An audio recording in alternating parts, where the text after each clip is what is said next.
Assalamualaikum warahmatullahi wabarakatuh.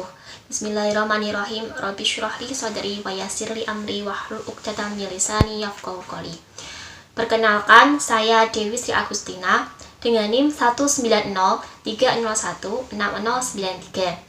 Saya merupakan salah satu anggota dari kelompok 3 mata kuliah Fikih Ibadah yang diampu oleh Bapak Muhammad Rikza. Dengan kelompok saya yang beranggotakan yang pertama saya sendiri, yang kedua ada Mbak Laili Syarifatul Hani, dan yang ketiga ada Mbak Fani Aldiana. Dalam pertemuan kali ini, kelompok saya akan menjelaskan dan juga mempresentasikan mengenai ibadah mahdhah dan juga ibadah ghairu mahdhah. Di sini saya Dewi Sri Agustina dengan akhiran NIM 093 sebagai pemateri pertama akan menjelaskan mengenai pengertian ibadah. Ibadah secara bahasa memiliki dua arti. Yang pertama, patuh atau at-ta'ah, dan yang kedua, tunduk al-khudlu. Menurut Al-Azhari, beliau menjelaskan bahwa kata ibadah tidak dapat disebutkan kecuali untuk kepatuhan kepada Allah Subhanahu wa Ta'ala.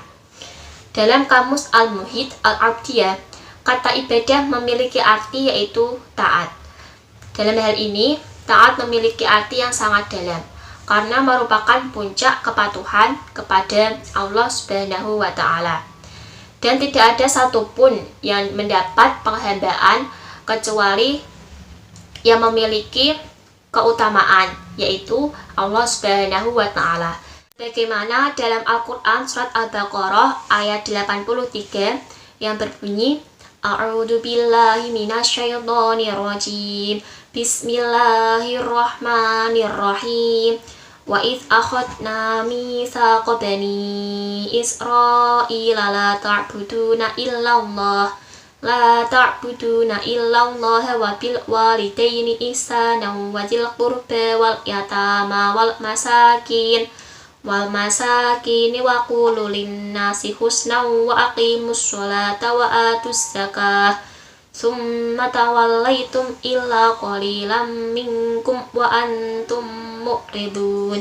Shadaqallahul adzim.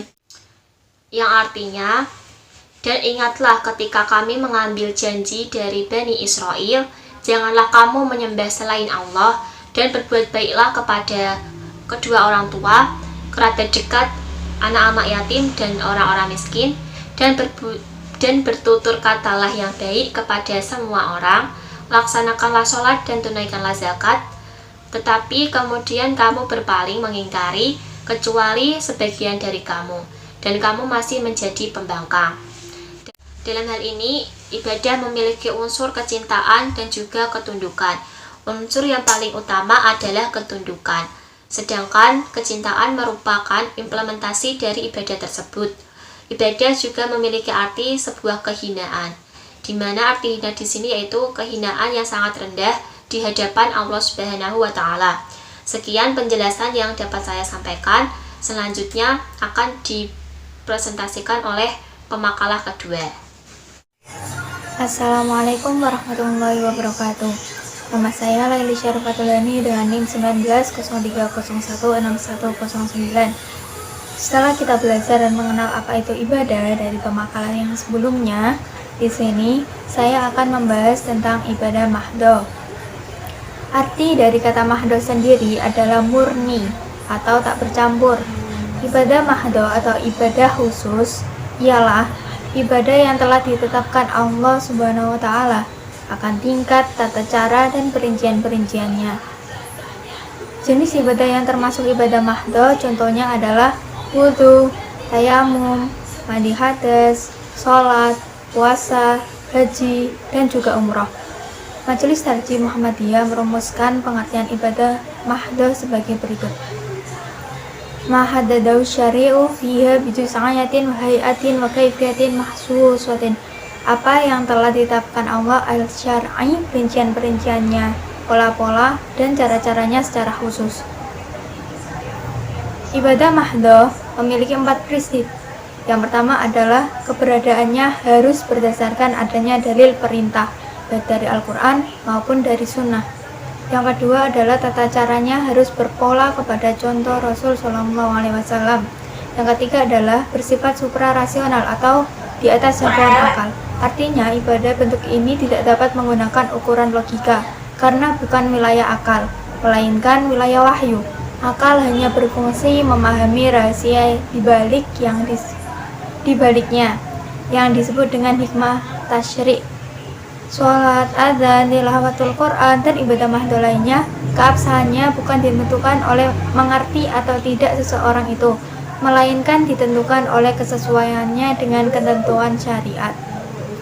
Yang keempat adalah asasnya adalah taat, atau yang dituntut dari hamba dalam melaksanakan ibadah ini adalah kepatuhan atau ketaatan. Hamba wajib meyakini bahwa apa yang diperintahkan Allah SWT kepadanya semata-mata untuk kepentingan dan kebahagiaan hamba, bukan untuk Allah Subhanahu wa taala. Demikian apa yang dapat saya sampaikan. Untuk ibadah ghairul mahdoh akan disampaikan oleh pemakalah berikutnya. Sekian, terima kasih. Wassalamualaikum warahmatullahi wabarakatuh. Assalamualaikum warahmatullahi wabarakatuh.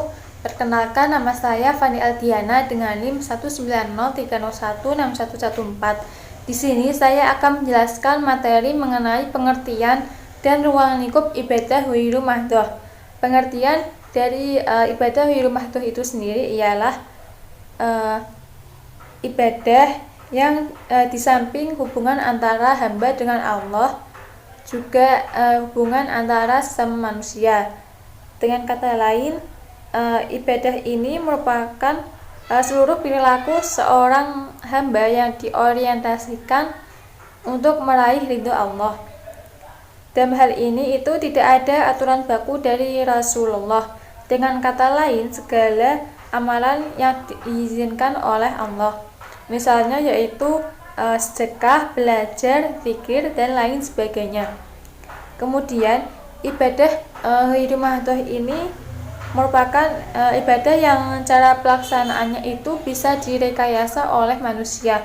Maksudnya itu banyak, bentuknya itu beragam dan bisa diatur oleh situasi dan kondisi. Tetapi substansi ibadahnya itu tetap terjaga.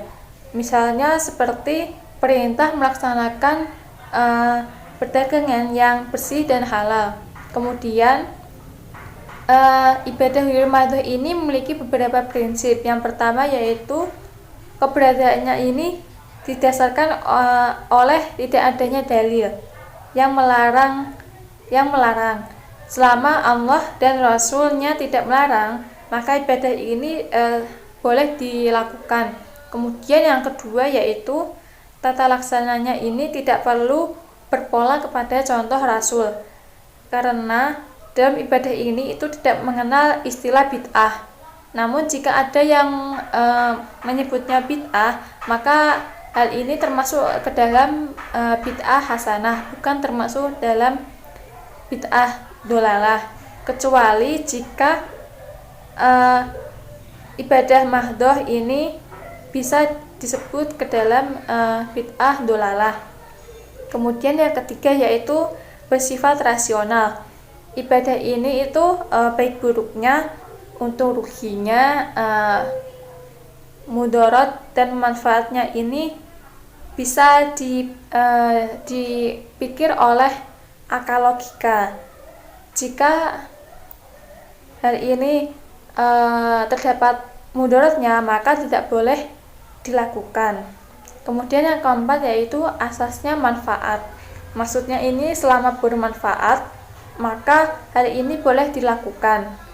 Adapun rumus ibadah ghairul mahdoh yaitu BB plus KA. Maksudnya itu berbuat baik karena Allah. Sekian presentasi dari saya, kurang lebihnya mohon maaf. Wassalamualaikum warahmatullahi wabarakatuh.